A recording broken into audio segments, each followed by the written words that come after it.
Hey, how's everybody doing? Hopefully you're enjoying January. It's not too cold where you are. Here on the West Coast, we've had a beautiful, sunny, warm couple of days, so that's really nice. Just a couple of things. Don't forget... Oh, what's happened here? I got to fix something. Sorry, guys. I just realized that. There we go.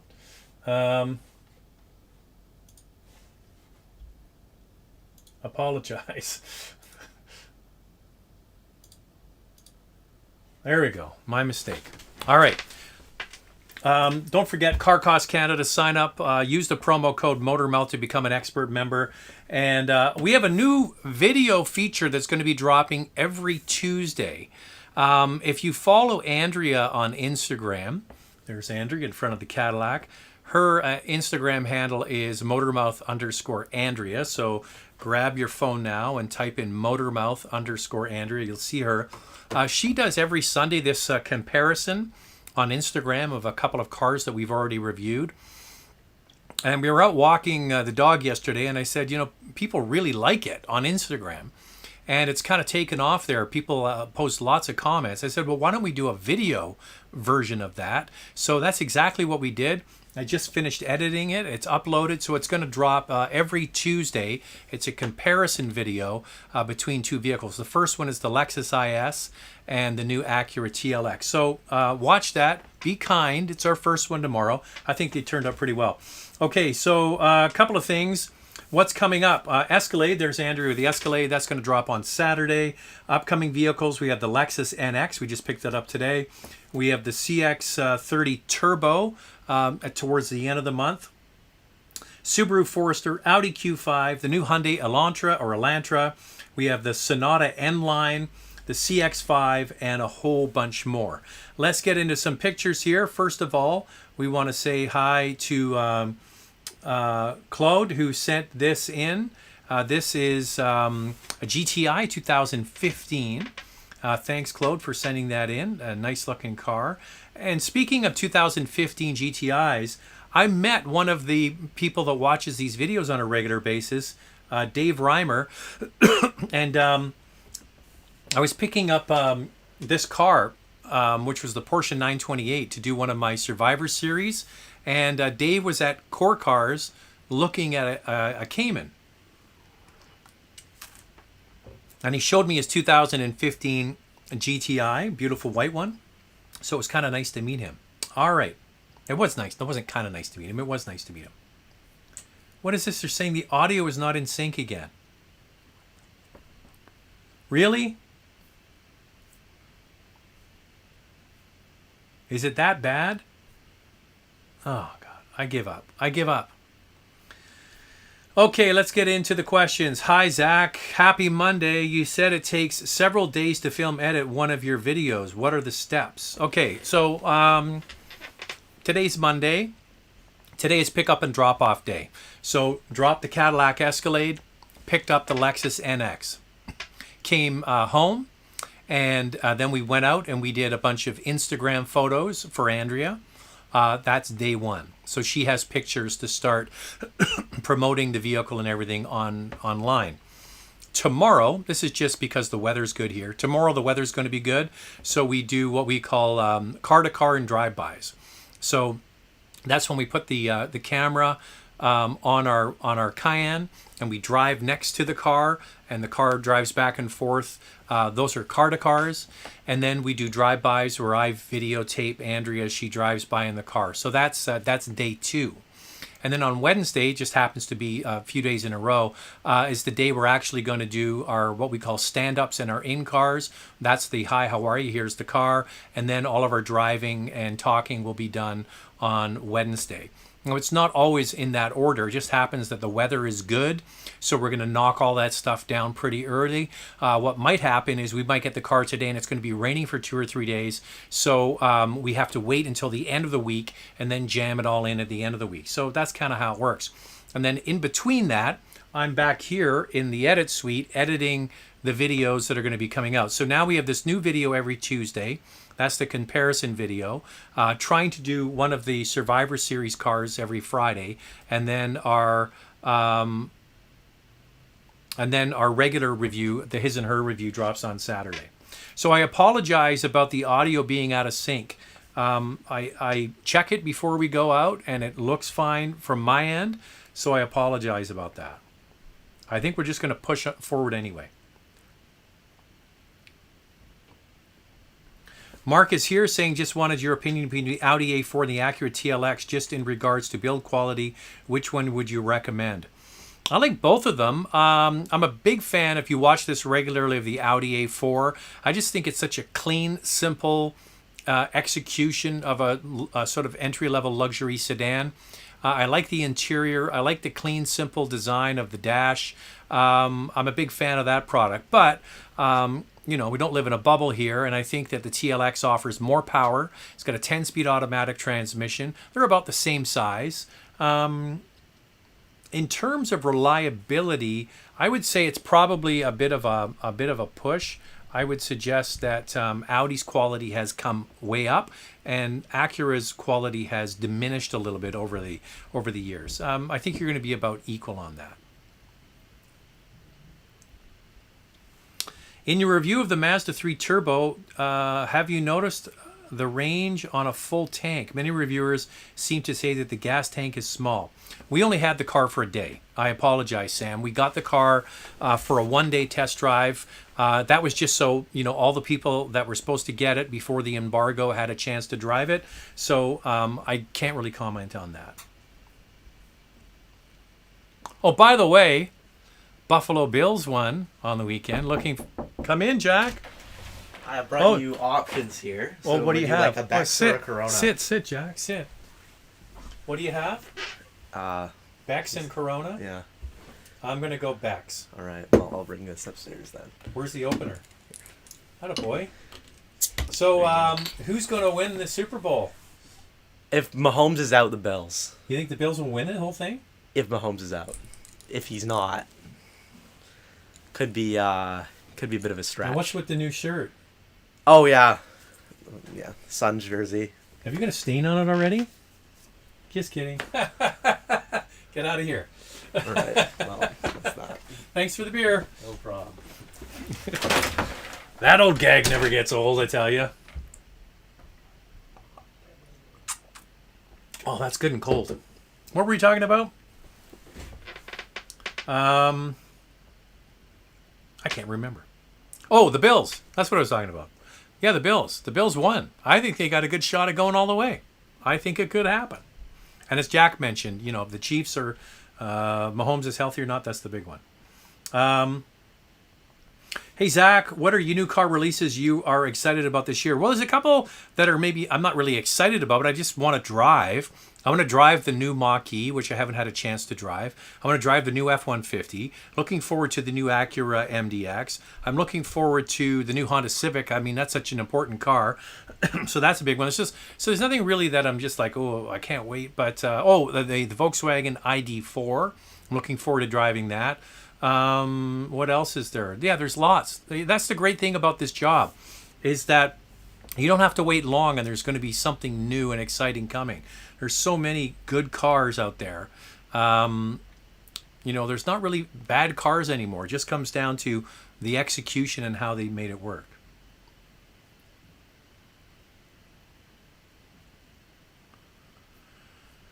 With so many cars easily going over 400 to 500 horsepower, could there be some kind of pre-qualifying restrictions, minimum age, driving history, before allowing anyone with deep pockets to buy? Well, I totally agree with you. I think there absolutely should be some kind of restrictions on the power of the car and what age you are and what experience you have.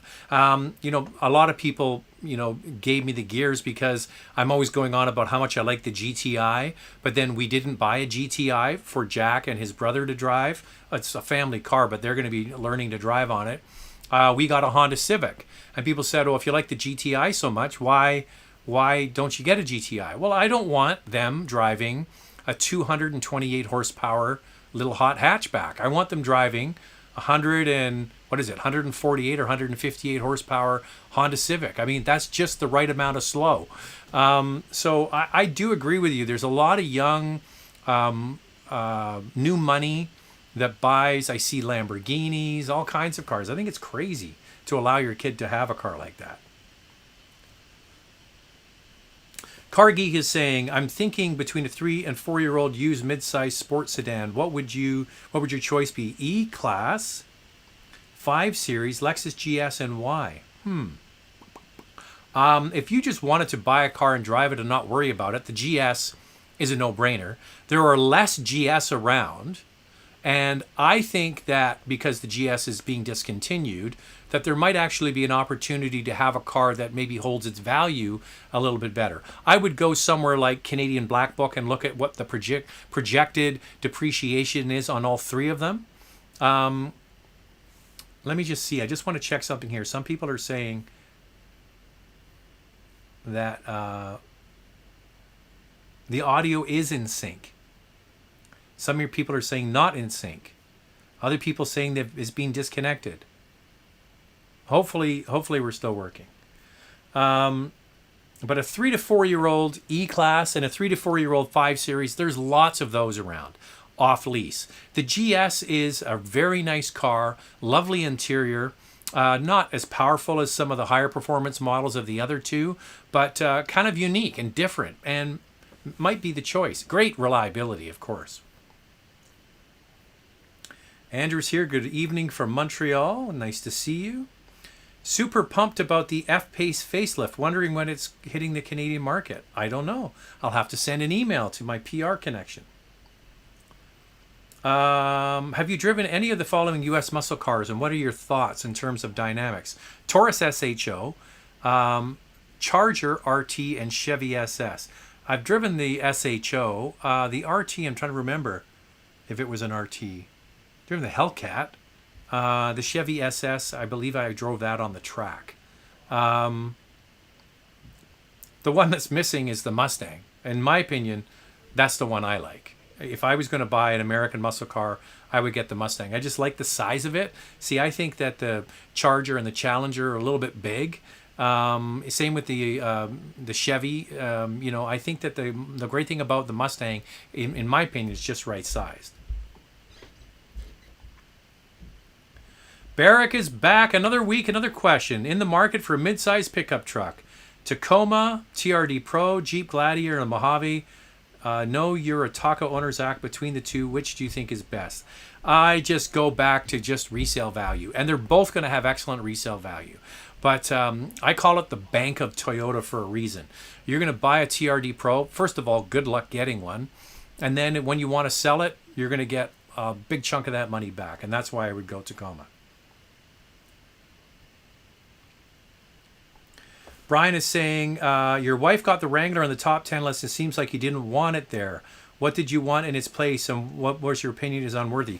It wasn't that it was unworthy.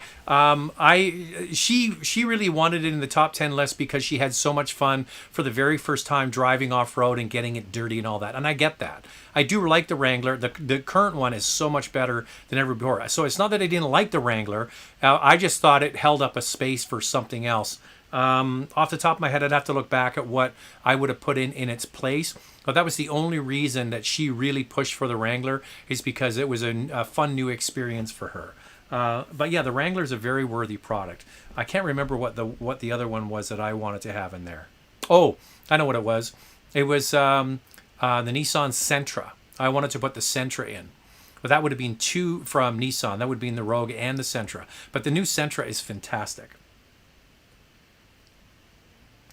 Oh, Kingsley's here. Hi from Montreal. Curfew time. Yeah. If you are not in Canada and maybe not watching the news, the province of Quebec has an 8 p.m. curfew now. So it's going to be interesting to see what happens with the COVID cases there. So people are staying home and watching YouTube. I appreciate that. I wrote this last week, but it disappeared. Let me do it again. I wrote this last week, but it disappeared. So I don't know if you saw it.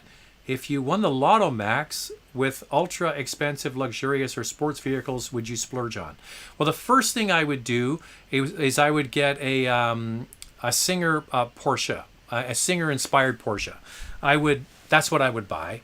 And then I'd buy a real Porsche, which would be the 911 GT3 Touring, which is probably my favorite car. The Singer for sure, because it's just such a beautiful car. What else would I get? Ultra fun and luxurious. I like a lot of. You know what I'd buy? I'd buy like a ProMaster or a Sprinter van, and I would customize it and make it my own ultimate camper. In my head, I have a van conversion, like a van life conversion that nobody else has done. So I would do that. And then I'd buy a bunch of old cars. Oh, here's Eric, also from Montreal. Curfew. It's hard to complain about when you know it starts right off with the live Q&A. That's right, 8 p.m. Eastern. So hopefully everybody's hanging in there in Quebec. I know it's really tough to basically be locked, literally locked in your house. Mo Anthony, what are your latest comments on the Toyota's latest emission find? I don't know of one. Send it to me. I don't know. I'll have to look it up.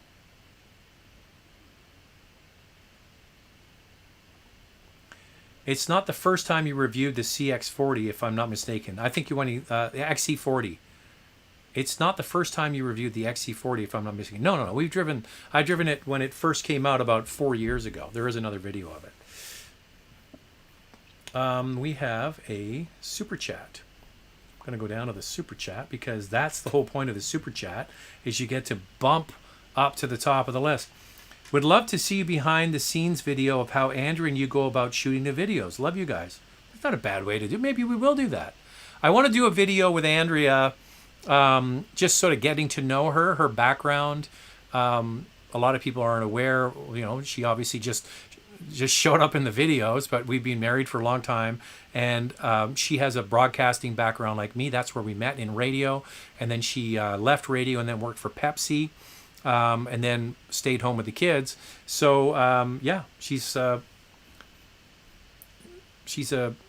lot of people would find that interesting. I think the behind the scenes one would be good too. We'll see if we can do that. And then we have Joan saying audio is fine for me. I don't think it's a me problem. I think it's a YouTube problem. I'm not sure. I've tried it and I'm not sure. Then there's somebody else saying no lag. I don't know what to make of it.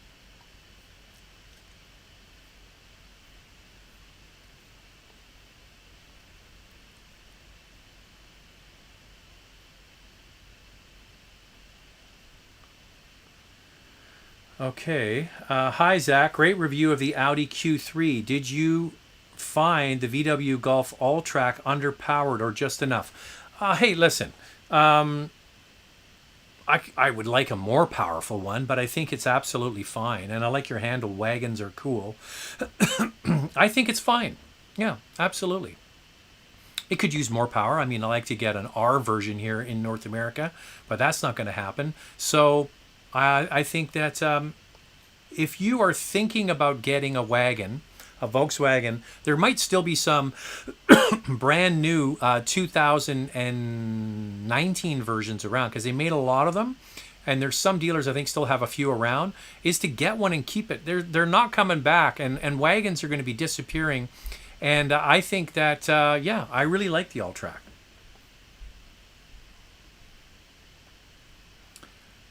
Somebody already asked this. IS350 or A4?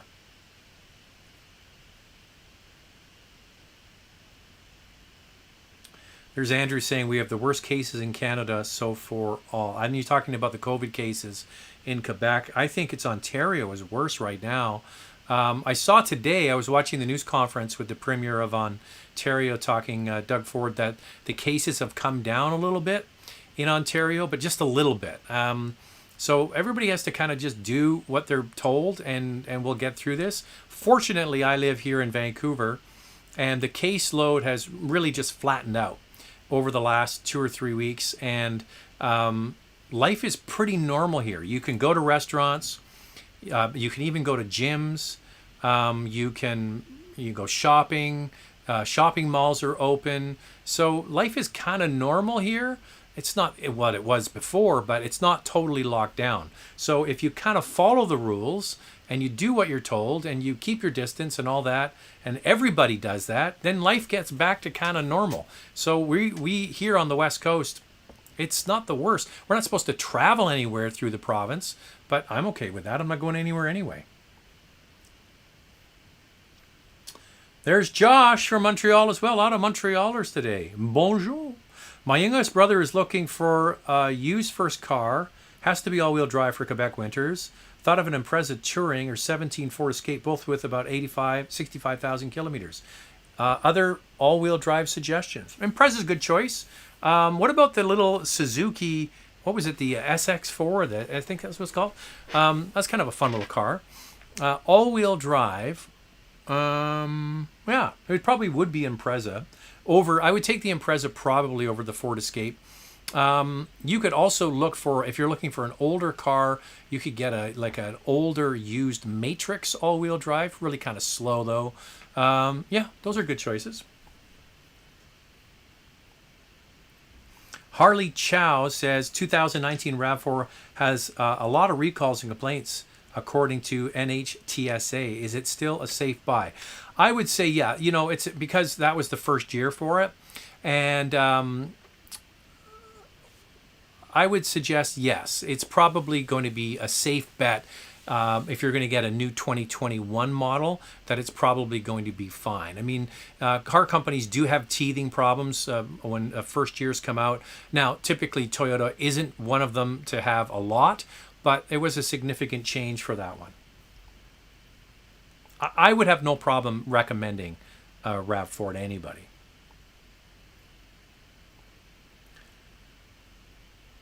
Lucky for you, the forecast freezing in Quebec, especially when you can't go out. Yeah, so like I was saying, we have beautiful weather here. I think it was like 10 degrees Celsius and not a cloud in the sky.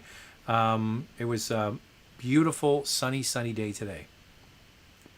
What are your college degrees? Well, I went to college and I went to school for broadcasting. So I went to a school in London, Ontario called Fanshawe College. I went there for just 2 years for radio broadcasting. I started working in radio right out of school in London, Ontario, and I was there for 5 more years. So I stayed in London for 7 years and worked on the radio, playing the hits, the top 666, the top 6 songs backwards in order from 6 to number 1. Here they come. All that I can do all that stuff. So I was on the radio when I moved here to Vancouver for a brand new radio station in the early 90s. And then I transitioned into automotive in 1992. So I was still doing regular media, radio and TV, I did weather, on air, all that kind of stuff. But on the side, I started doing cars. And then I moved to full-time automotive in 2006.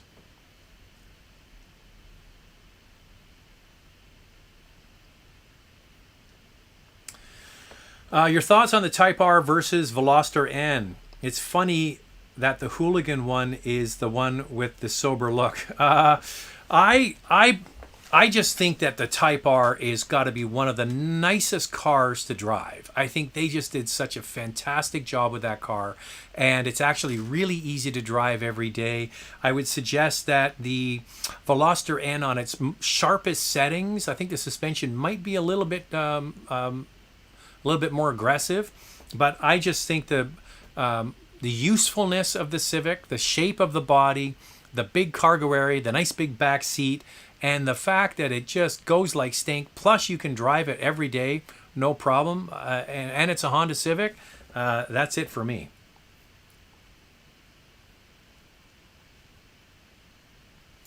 It's been the same line of design since 7-8 years for the Audi A4. Yeah, but there's something to be said. Like there's an old broadcasting buddy of mine said sometimes you got to know if you're in a rut or if you're in a groove, right? So I don't think that the Audi A4 is in a rut. I think they're kind of in a groove. They've just kept modifying the car over the last few years. A lot of people don't like the current updates to the lights and what have you. When I drove the car a year and a half ago, I would say, or maybe 2 years ago when I was in Europe, I didn't think I really liked the new lights in the front and back. But now that I've seen it on the road, I think it looks pretty good. It's a great car when it comes to handling and everyday usability. So are you in a rut or are you in a groove? Sometimes you got to know the difference. For example, The new Golf is coming out.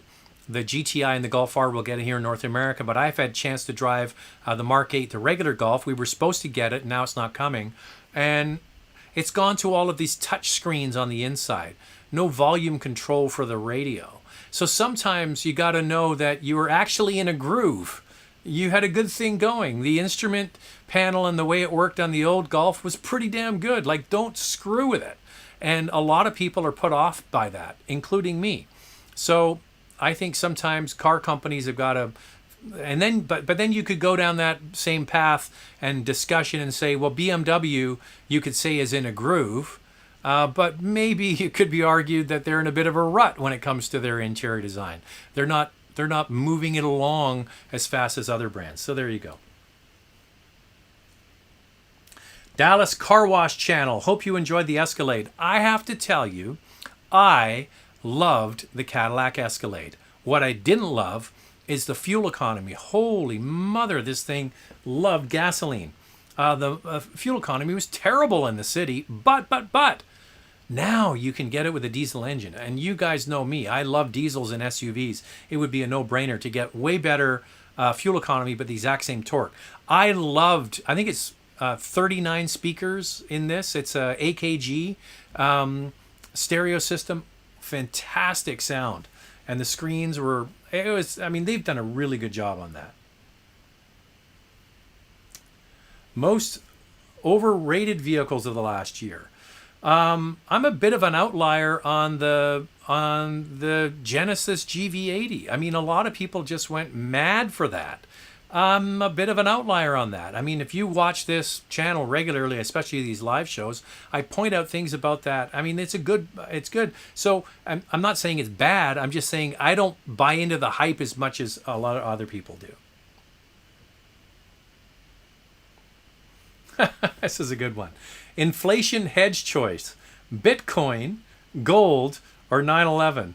I would say classic car, classic 911, probably classic Ferrari. If you could get a front engine, rear drive Ferrari, would be your best bet.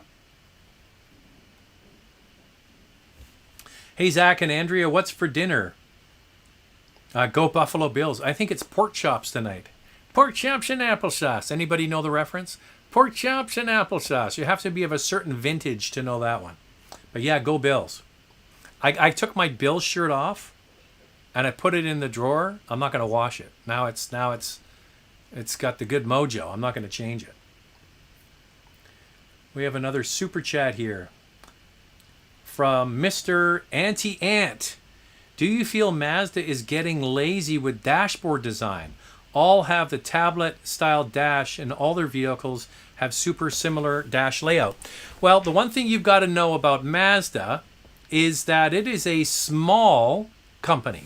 It is not a big company, and them spending money to come up with a dash that works for many vehicles saves them money. Okay, so they can take the basic same layout and make it slightly bigger or slightly smaller.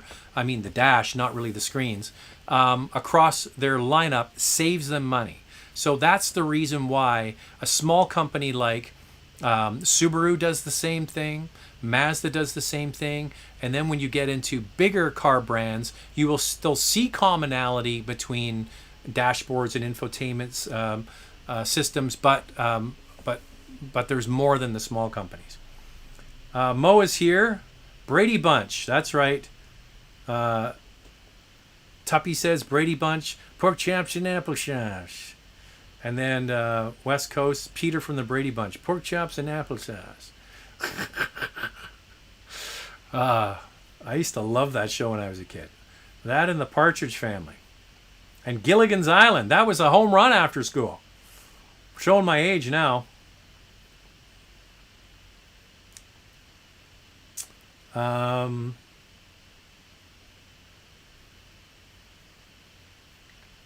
Have you tested, or will you test the Tesla Model 3 soon? You know what?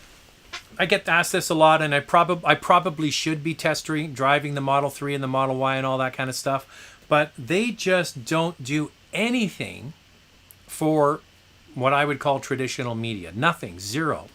They don't even have a PR department. So you know what? I'm not in a rush. I'll just leave it there.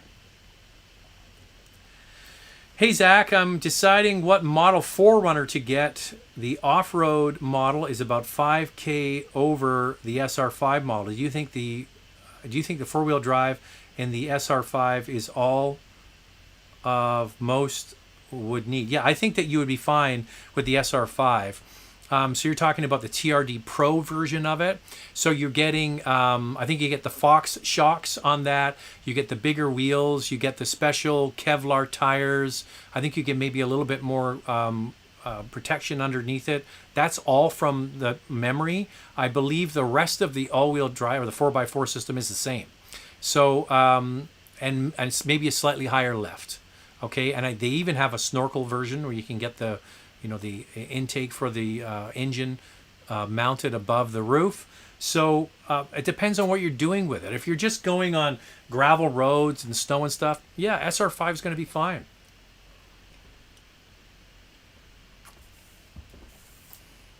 That's a subscriber sip. Is this out of focus? That's a subscriber sip. If you're new to the channel and you're watching this after the fact, I have a sip. You subscribe. How many people are on board tonight? You have a couple of hundred on board and only 65 likes. Come on, guys. You can do better than that.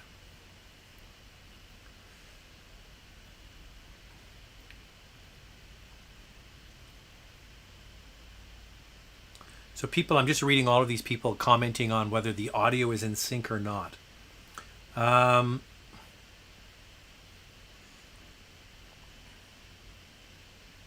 Do you think people care about VW Audi's build quality when they're buying them, considering how bargain basement a Tesla is?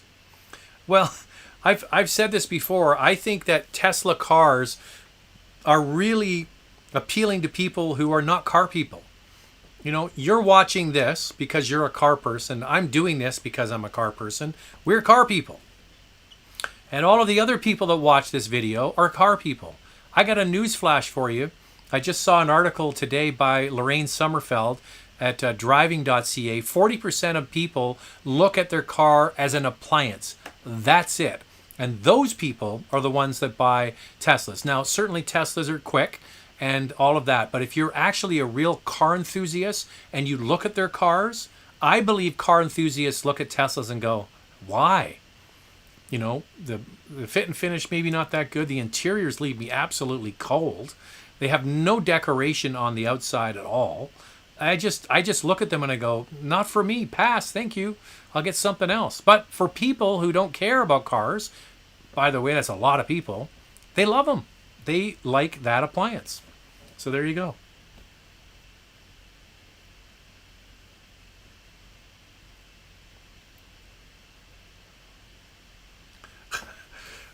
Thoughts on the new Stellaris or Solaris or whatever it's called is the new for Chrysler. Thank you. Well, the joke about it is that it sounds like an erectile dysfunction medication. I mean, that's the joke. It's not a good name. I just don't think so. What is it? Stellaris or whatever? Yeah. It sounds like an ED medication.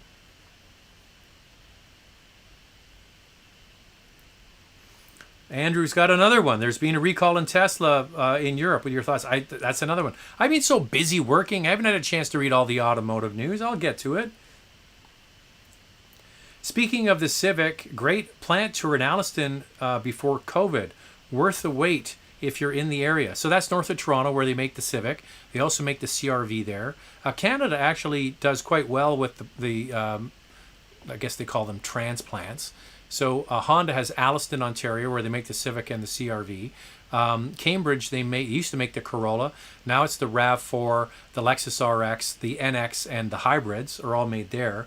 I was at the Alliston plant when for the introduction of the latest or the last Civic. So we got to see the current generation Civic come off the line. And that was a lot of fun. They had laser lights and the whole thing. And we got to see the factory as well. But yeah, if you've never been on a factory tour, and there is an opportunity, like I didn't know they did them at the Honda factory there.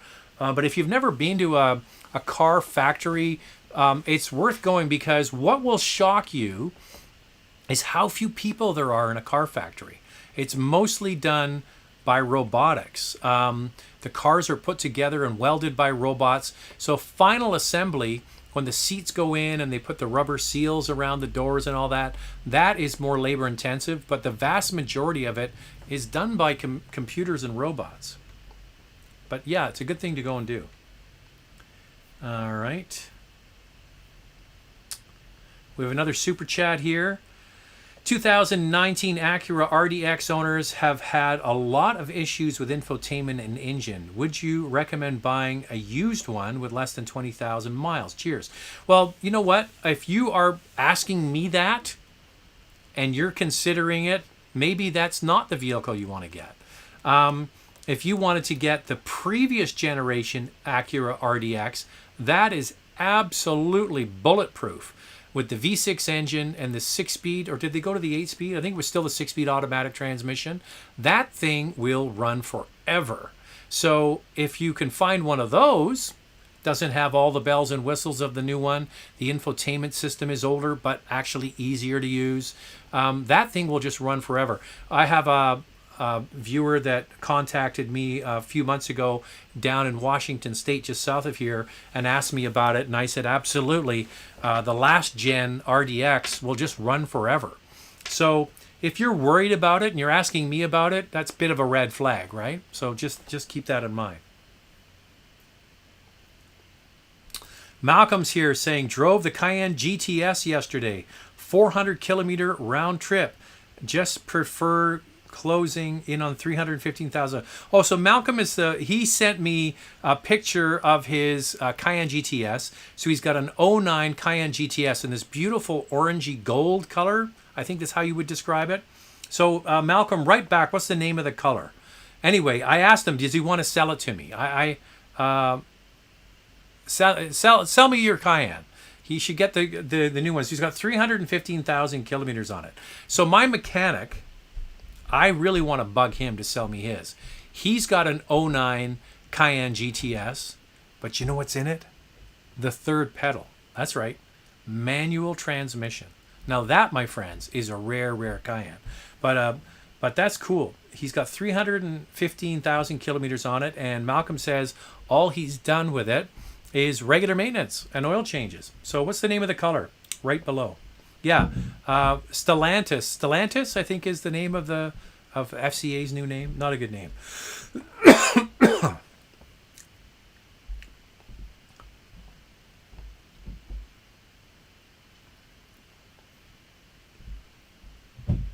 Malcolm's also asking, is that a 928 in the background? I have 3, including... Wait a second. Malcolm, stop. Pump the brakes. You have 3... 928s, including a 5-speed GTS. He lives in Alberta. I think I got to go on a road trip to check this out. So yeah, that's a 928. This is a 1988 version, and that's part of the Survivor Series video. So this is going to drop on Friday, that video. But I remember driving, when I first started reviewing cars in the early 90s, I became a member of Automobile Journalists Association of Canada, and they had their Car of the Year evaluations at Shannonville Racetrack in Ontario, near Belleville, Kingston area. Excuse me. And Porsche had a 928 GTS for us to drive on the track. It wasn't a manual, but it was purple. It was lavender. It was shockingly beautiful, and when I drove it, I thought that drives like a really well-made Corvette, which is a great way to describe it. So Malcolm, I gotta give you props. He's got a Cayenne GTS with 315,000 kilometers. He's got 3 928s, including a GTS with a 5-speed. Well, when COVID lifts, I'm going to have to come out to Alberta and have a look at those.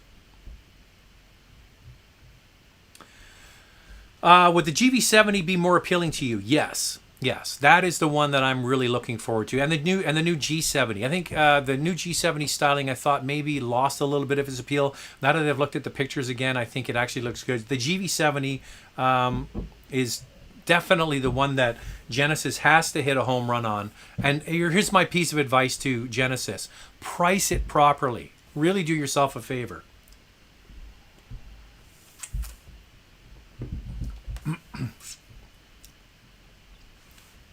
Here's a good question. Would you recommend an SUV over sedan for new immigrants, Milton, Ontario, or does it matter? Thinking from a snow and ground clearance perspective. All I will say to you is SUVs are more expensive than the comparable sedan. For example, a Honda Civic is more expensive than a CR-V. One is a compact car, one is a compact utility. But when it comes to resale value, the SUV is going to hold its value more. Here's an interesting statistic. For the very first time in Canada, what they call light truck sales, those include SUVs and light duty pickup trucks. Those are 1500s, like the F-150 and the Ram 1500.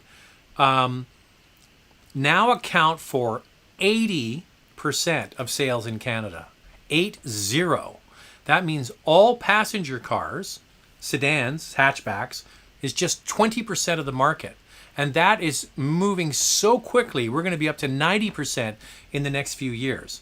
So if you're a new immigrant and you are maybe concerned about money, I'm not sure your situation, it wouldn't be a bad idea to maybe, if you can afford it, spend a little bit more money on an SUV, because when you want to go and sell it or trade it in a few years, you're going to get a good chunk of your money back. Nothing wrong with a sedan, and nothing wrong with a sedan with a good set of winter tires on it. But that's where the market's going, and you're going to see that reflected in prices.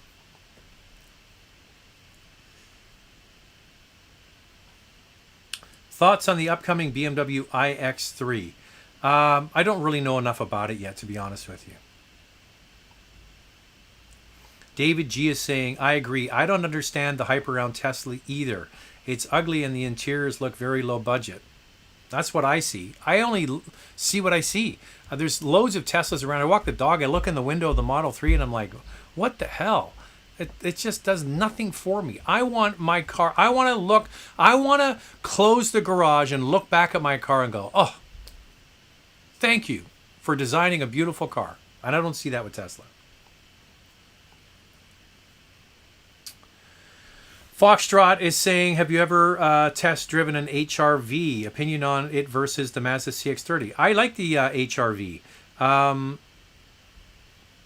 and drive one. See if you like it. They updated the head unit. Didn't have Apple CarPlay and Android Auto, but I believe they added it last year. I think that the HR-V is going to have a little bit more upright cabin, meaning the glass and the roof is probably a little bit more upright, so you have a bit more headroom and space overall. So the HR-V is based on the Honda Fit. It's got to be one of the best vehicles on the market for rear seat functionality, the way it flips and folds. They call it the magic seats. It's an often overlooked vehicle. Maybe the driving dynamics side I would probably give to the Mazda, but the functionality side, ease of use, and all of that I would give to the Honda.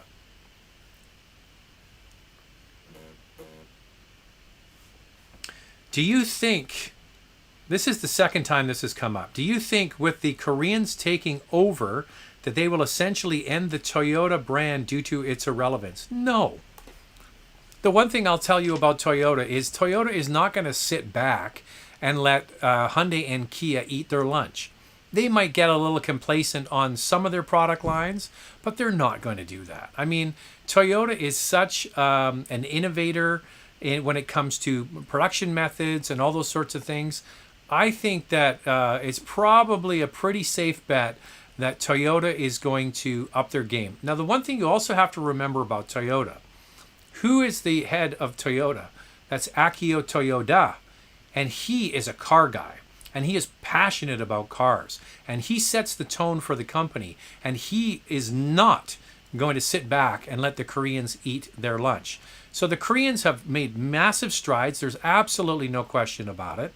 But when you look at total sales worldwide, look at all of the areas that Toyota is in, right? Whether it's trucks, all the different vehicles that they sell worldwide compared to the Korean twins, they're just not in the same league. So I think that they're sleeping well at Toyota, no problem.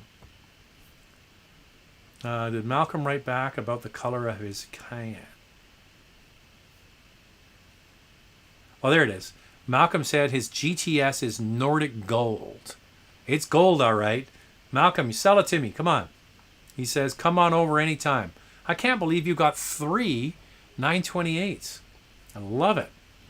And he tows with his GTS as well.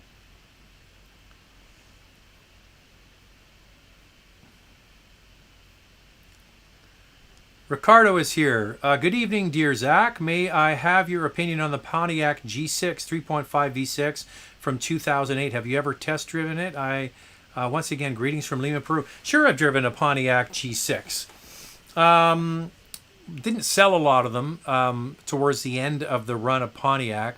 So Pontiac basically disappeared a couple of years after that due to the Great Recession and General Motors recycling. So you can look at the G6 as a cousin car to Chevrolets and others in the fleet. The thing that a lot of people overlook with General Motors is it's not just about dependability; it's about longevity. These cars just seem to last a long time.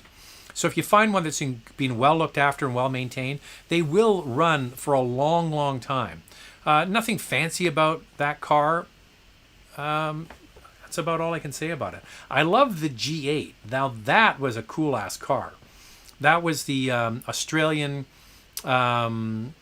rear-wheel drive platform they brought to North America. It was available with 2 engines, the 6-cylinder and the V8, and that was a really cool car.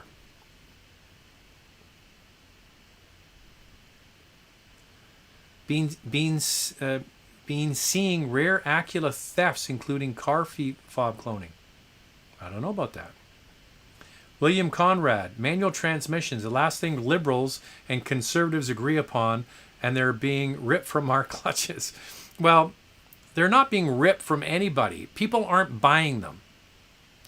The market is the market. People shop with their wallet. If there was a whole horde of people buying manual transmission cars, it would be worthwhile for them to bring them in. But people aren't buying them.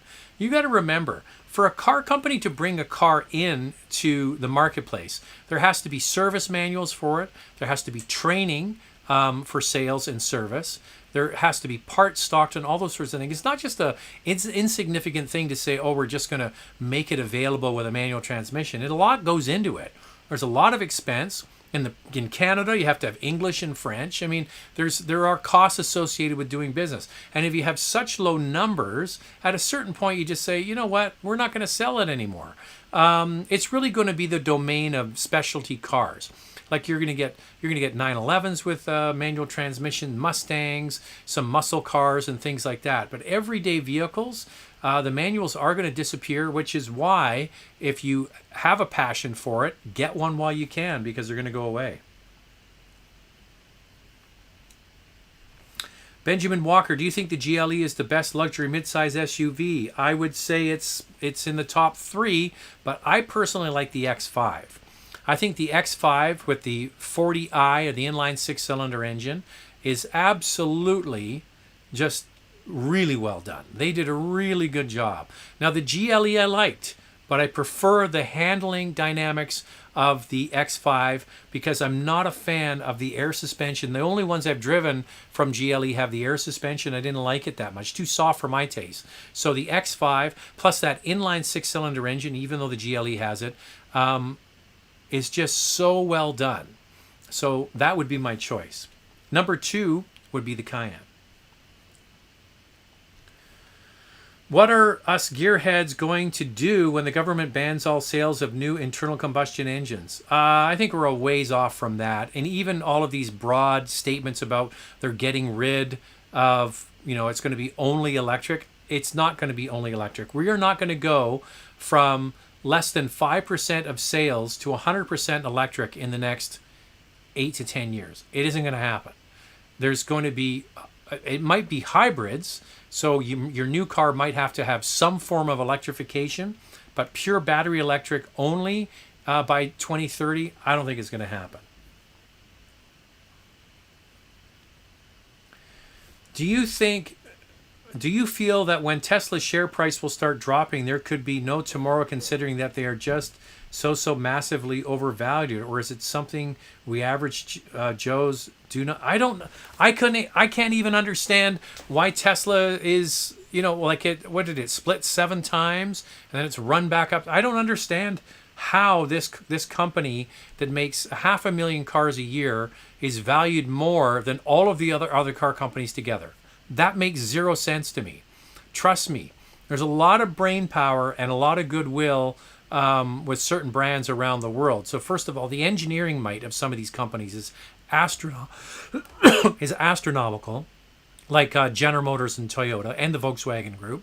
I think Volkswagen has 40,000 engineers. Just think about that for a second.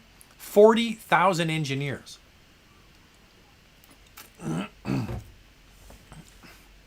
So yeah, I don't get it.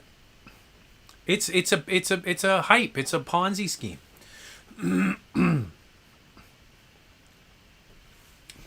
In your opinion, is the 2-liter engine in the Cadillac CT4 powerful enough, or do I have to move up to the 2.7 liter? I think it depends what you're doing with it. If you're just commuting with it every day, yeah, the 2 liter's fine. It's okay. I mean, it's the same as everybody else. If you look at that engine compared to all of the competitors with the same size, they're all roughly the same. In fact, the Cadillac has a little bit more power. I think it's 230 something, where most of them are 228 or 221. So yeah, I think it's probably fine.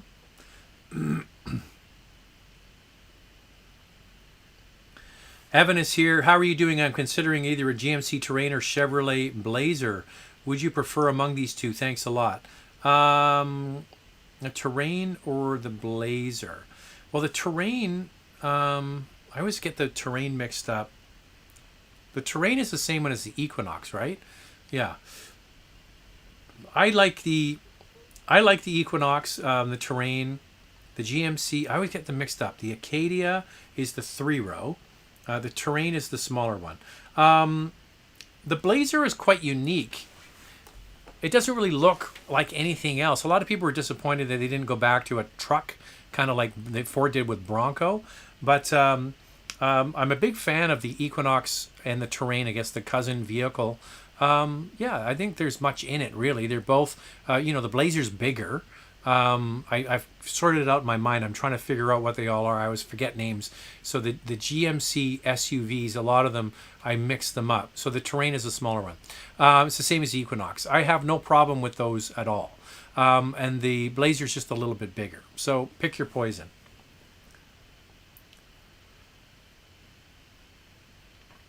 Are BMWs good cars or just money pits? Now, are you talking about a new one or a used one?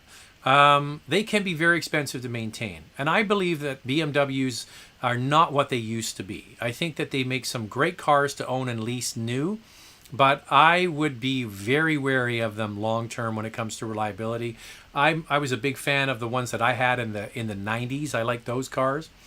There's a guy online who does great repairs of I think it's M39 Restoration is his YouTube channel. He's based in Frankfurt and he speaks English. Stefan, I believe, is his name. M39 Restoration. And he does restorations of old BMWs, and I'm kind of hooked on his videos. They're very good. That's my thought. What are your thoughts on the Hyundai Palisade? I believe that the Palisade and the cousin, which is the Kia Telluride, are the best midsize utilities on the road, period.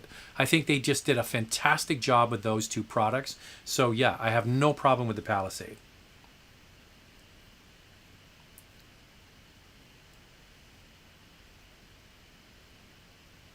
Sorry, people are replying to other comments here. Do you think that the GLA has a similar passenger space to the Hyundai Tucson 2020? Well, I haven't been in a Tucson in a while, so I would be doing it from reference. What I would say is, if you're considering both of them, go and try them out and sit in them. Check the cargo space. If you have a kid and a stroller and car seats, take all that to the dealer and see what works for you. Like I said, it's been a while since I've driven a Tucson, so I'd just be making it up so I'm not going to tell you one way or the other. But I would suggest that the GLA, because I have driven that recently, is very well designed and has a lot of interior space, considering it's a it's a small SUV. But go to the Hyundai store and have a look at one as a comparison. I just can't tell you off the top of my head. I want to like Tesla since it's more of a tech product, but it just doesn't work for me. The interior and exterior design is okayish at best, plus all the quality issues. Yeah, I agree. I just don't like their designs. They do nothing for me. As a car enthusiast, I want the car to speak to me on a design level, and it doesn't at all. Hey Zach, Lexus F Sport made in Japan and the non-F Sport made in Canada and the United States. Is the Lexus F Sport made in Japan and the non-F Sport made in Canada and the United States? Well, I'd need to know which one you're talking about. I think what you're talking about is the RX, and they would make the F Sports here. Yeah, in Canada they would be F Sports. The ones that I believe are not... I'm trying to remember now if the Lexus RX... Yeah, the hybrid is made in Canada. Yeah, no, they're the same. They're made in Canada. They're the same ones. I'm trying to remember which one isn't made and comes from Japan. I know the Prime, the RAV4 Prime comes from Japan. But yeah, they have F Sports that roll off the line here in Canada.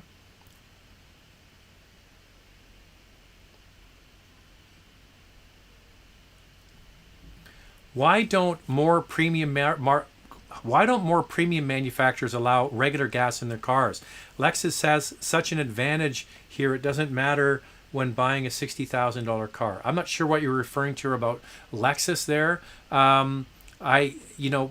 Almost all premium cars, you can run regular fuel if you have to. The car will not perform. The computer has to do a lot of work to, change the timing and compensate for knocking. But you can definitely run it on regular gas. I'm not sure which Lexus you're speaking about.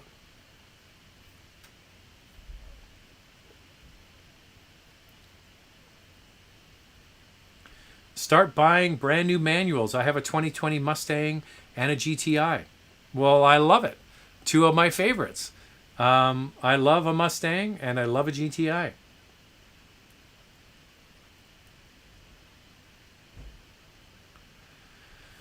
Do you think it's wise to buy a used Alfa Stelvio with plans to keep it for 6 to 8 years or lease it? I would lease it. And then at the end of that 3-year lease, for example, then you can decide what you want to do, and probably would be wise to have it under warranty. And you can buy a warranty for it at the end of that 3-year term. That's probably the way I would do it if you're really enamored with a Stelvio. Great handling car. Are we actually getting the GTI and the R? I've read that we aren't. No, we are getting the GTI and the R. We are not getting the regular Golf. The regular Golf is not coming.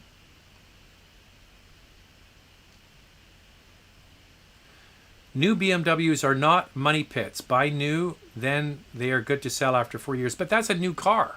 I mean, that's basically a 4-year lease return. We're talking about older BMWs.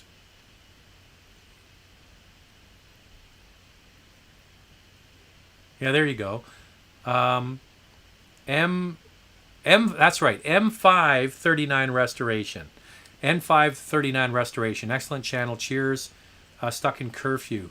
Yeah, he's. I think Stefan is his name. So he. The reason it's called M39 Restorations is the first series of videos he did was on his M5, which is called an E39. So that's the name of the channel. But his real specialty is getting V12. 8 series and 7 series and basically restoring these cars. And his work is unbelievable what this guy does. And his videos are very entertaining. Love your show. I'm looking at a crossover, but I don't want to spend more than $30,000. What would you recommend? I would look at the Subaru Crosstrek Outdoor. It's $30,000. It's between the subcompact and compact utility vehicle. It's all-wheel drive. It's nicely equipped. That's probably a pretty good bet.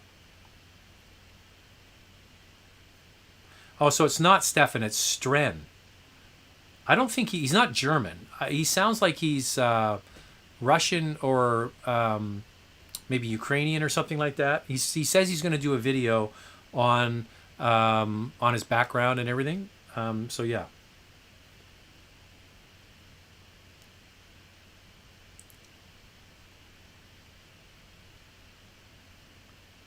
Just saying hi from Princeton, New Jersey. Well, welcome aboard. Good to have you here.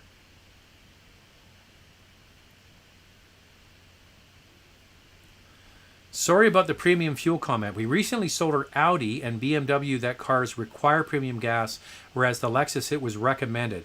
This is straight from the dealerships. Okay, now, it's just, the BMW and the Audi can also run on regular gas. They can do it. But it's recommended, meaning that's what you really should put in the car.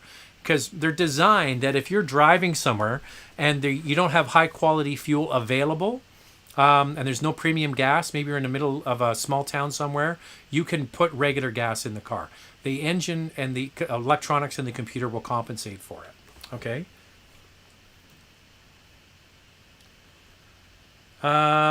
Owned an 07997 Targa 4S in Nordic Gold. Major regret trading it now, back in the day for a new 13 C63. Well, C63, that's a hell of a car too, but yeah. Nordic Gold is a funky color.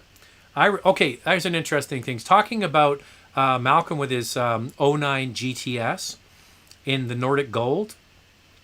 In 09, had a chance to drive the GTS, the Cayenne GTS in Nordic Gold with the manual transmission. And there's so few of these around. I remember I read an article recently said there was hundreds of them sold, and that's it. So I would love to get one of those for sure. What do you think of the good upgrade car to get from a 19 Lexus RX 350 I have right now? Well, I need a little more information than that. Like, what are you considering? An SUV, a car? All those sorts of things. Hey, we've gone over my time here. I've done an hour. Thanks to everybody who commented. Thanks for all of the feedback. Thanks for the super chats. I want to make sure I didn't miss a super chat.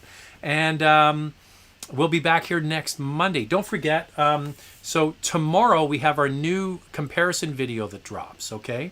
So Andrea does the comparisons on Instagram every Sunday. So yesterday it was the TLX and the Lexus IS. So we've done a little comparison companion video to go with that, and it's going to drop every Tuesday. So make sure you watch that tomorrow. The very first one is tomorrow, and then we'll do it every single week. The 928 video is coming out on Friday, and then the Cadillac Escalade video on Saturday. Don't forget to follow along. That's all I can ask. Go to Car Cost Canada, become an expert member, use the promo code MotorMouth. I'm out. It's time for pork chops and apple sauce. See you next time.